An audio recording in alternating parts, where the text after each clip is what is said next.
এটা সেই সৃষ্টি জগতের প্রথম দিন থেকেই চলে আসতেছে, চলবে ইলা ইয়াউমিল কিয়ামা, কিয়ামত পর্যন্ত। সুতরাং মেয়েদের প্রতি যেহেতু আকর্ষণ আল্লাহ দিয়েছে, এটাকে যেন সম্মানজনক রাখা যায়, সম্মানজনক জায়গায় রাখা যায়, সেই জন্য আল্লাহ পর্দার মতো ফরজ বিধানও দুনিয়ায় পাঠিয়েছে। আজ যারা এই পর্দার মতো ফরজ বিধান মানতে চায় না, এই মানুষগুলো এখন পৃথিবীতে, বিশেষ করে বাংলাদেশে, এরা নারী জাতিকে ভয় দেখাতে চায় যে ইসলাম দেশে যদি আসে তাহলে তোমাদেরকে ঘরের ভেতরে বন্দী করে রাখবে, কণ্ঠাসা করে রাখবে, এরকম বিভিন্ন কথা তারা বলতে চায়। আপনাদের জ্ঞাতার্থে বলছি, বাংলাদেশ জামাত ইসলামীর শ্রদ্ধাভাজন আমিরে জামাত ডক্টর শফিকুর রহমান হাফিজাহুল্লাহ, উনি অলরেডি ঘোষণা দিয়েছেন এদেশে যদি ইসলাম আসে সবচাইতে বেশি সম্মান এবং নিরাপদের সাথে থাকবে মেয়েরা। আল্লাহ যেন সেই সুযোগ আমাদেরকে চর্মচোখে দেখার তৌফিক দান করেন। সম্মানিত মা বোনেরা, 53 বছর পার হয়ে গেল, বহু কিছুই তো আমরা দেখেছি এবং সামনে দেখতে পাচ্ছি। এ দেশটা বিভিন্ন মানুষের হাতে তুলে দেওয়ার মাধ্যমে আমরা দেখেছিলাম যে মেয়েদের যে সম্মান মর্যাদা তারা কাঙ্ক্ষিত মানের দিতে পারে নাই। সামনে আমরা যদি চেষ্টা সাধনা করে ইসলামের হাতে তুলে দিতে পারি, একটু দেখতে চাই যে আসলে ইসলাম আমাদের কি দেয় এবং কি দিতে পারে। বিশ্বনবী মুহাম্মদ রাসূলুল্লাহ সাল্লাল্লাহু আলাইহি ওয়াসাল্লাম মেয়েদেরকে একেবারে চাকরানী থেকে তিনি রাজরানী বানিয়ে দিয়েছেন।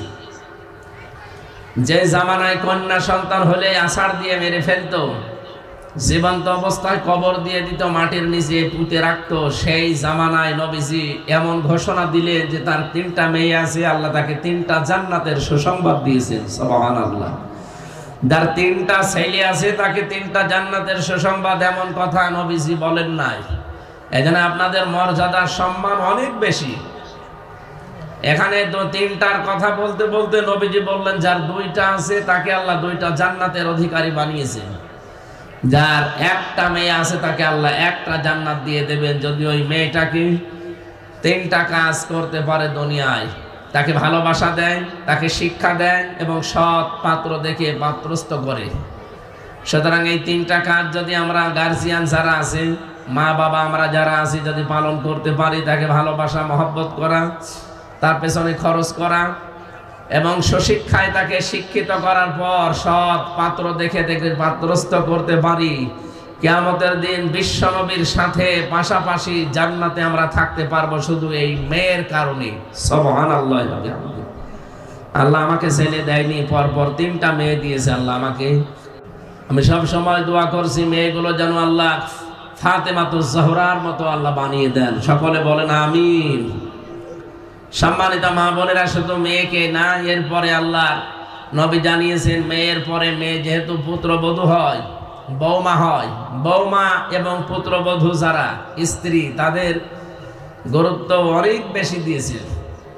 যদিও এই সমাজে আমরা দেখতে পাই অনেক পুত্রবধূ লাঞ্ছনা, বঞ্চনা এবং নিগৃহীত হচ্ছে আমাদের এই সমাজে। এখানে যারা শাশুড়ি বসে আছেন, আমি আপনাদেরকে আহ্বান জানাচ্ছি, কান খাড়া করে শোনেন। শুধু নামাজ পড়া, রোজা রাখা, কালো বোরকা পরাই কিন্তু ইবাদত নয়। আপনার পুত্রবধূর সাথে আপনি উত্তম আচরণ করবেন, এইটা একটা ইবাদত। কিন্তু অনেক মেয়েরা এটা জানে না, মনে করে না এ দুনিয়ার কাজ। মা বোনেরা যারা বসে আছেন, দুনিয়ার কাজ বলে কিচ্ছু নেই, সব আখিরাতের কাজ। আপনি এখান থেকে যা তৈরি করবেন, যা পাঠাবেন, এইটা দিয়ে আপনার আখিরাত তৈরি হবে। হযরতে মুহাম্মদ রাসূলুল্লাহ সাল্লাল্লাহু আলাইহি সাল্লাম মিরাজে গিয়ে দেখলেন, জিবরাইলকে ডাক দিয়ে বললেন যে এই যে ফেরেশতারা বসে আছে 1 তলা 2 তলা 1.5 তলা গেথে, আর কিছু করে না কেন? ফেরেশতা ডাক দিয়ে বলেন, হে রাসূল, দুনিয়াতে আপনার উম্মতের ভেতরে এই মানুষগুলো আগে ভালো ভালো কাজের আঞ্জাম দিত, আগে ভালো কাজ তারা করত, এখন আর করে না। আগে যখন সুবহানাল্লাহ, আলহামদুলিল্লাহ, আল্লাহু আকবার, লা ইলাহা ইল্লাল্লাহ, মানুষের সাথে হাসি মুখে কথা বলা, এটাও ইবাদত। এরকম কাজ কারবারে যারা ছিল তখন ফেরেশতাদের হাতে ইট বালি খোয়া এগুলো আসতো। জান্নাতের ইট হচ্ছে স্বর্ণের, রূপার, এইগুলো কোন হাতে আসার কারণে তারা বানিয়েছিল জান্নাতের বিভিন্ন স্তর। ওই মানুষগুলো এখন ভালো কাজ করা ছেড়ে দিয়েছে, এখন হাতে আর এগুলো আসে না, ফেরেশতারা বসে আছে এইভাবে। মা বোন যারা এসেছেন আপনারা আশা করছি শুনতে পাচ্ছেন, খুব ভালো করে খেয়াল করেন। সত্যিই যদি ফেরেশতারা একতলা গাঁথার পরে আর একতলার ছাদ এখনো দেওয়া যায়নি ও পর্যন্ত আছে, এই অবস্থায় যদি আপনার মরণ হয়, আপনি যদি আর নেকির কাজ করতে না পারেন, কারণ মরণের পরে আর কোনো ভালো কাজ করা যাবে না। জীবন যতদিন আছে এতদিনের ভেতরে যা পারবেন এইটা শেষ। এইটা নিয়ে যদি জান্নাতে আপনি প্রবেশ করলেন, একতলা হয়েছে কিন্তু জানালা দরজা এখনো দেওয়া হয়নি, এরকম জান্নাতে আপনি থাকতে পারবেন।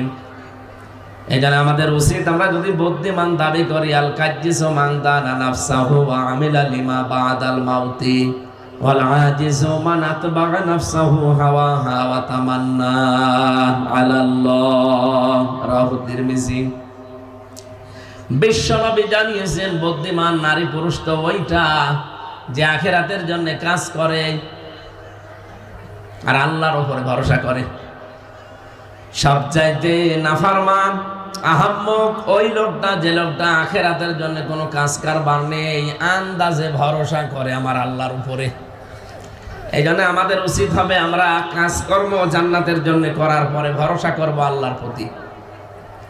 সম্মানিতা মা বোনেরা, বিশেষ করে আমি শাশুড়িদেরকে বলছি, আজ হাজারো পরিবারে পুত্রবধূ অশান্তিতে আছে শুধু শাশুড়ির ছোট মন। এই কারণে সন্তান আমরা যারা আছি, আমরা তো বাইরে থাকি, হয়তো সব কিছু পারি না দেখতে, সময় দিতে পারি না, কিন্তু যার কাছে রেখে যাওয়া হয় এই শাশুড়ি রক্ষকের জায়গায় যদি ভক্ষক হয়, এই চরিত্রের অধিকারী যারা আছেন, আপনি যতই নামাজ পড়েন, রোজা রাখেন, কালো বোরকা পরেন, আপনার জীবনের কিচ্ছু কবুল হবে না।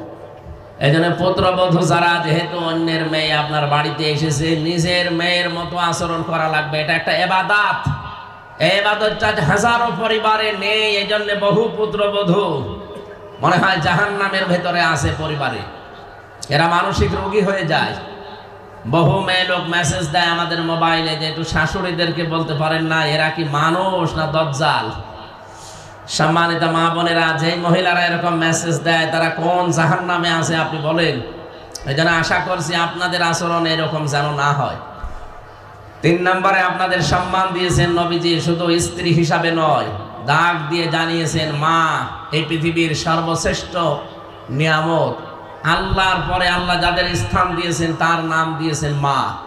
কোথায় ছিলেন আপনারা? কোথায় তুলে দিয়েছে আল্লাহ নিজে? বিশ্বনবীর মাধ্যমে। এই জন্য আমরা এদিকেই তাকিয়ে গ্যারান্টি দিতে চাই বা গ্যারান্টি দিতে পারি, ইসলাম যদি এই দেশে সত্যি এসে যায়, এতদিন যা পেয়েছেন শুধু নামে, সামনে আপনি কামে দেখতে পাবেন এবং 100% অধিকার আপনারা ফিরে পাবেন।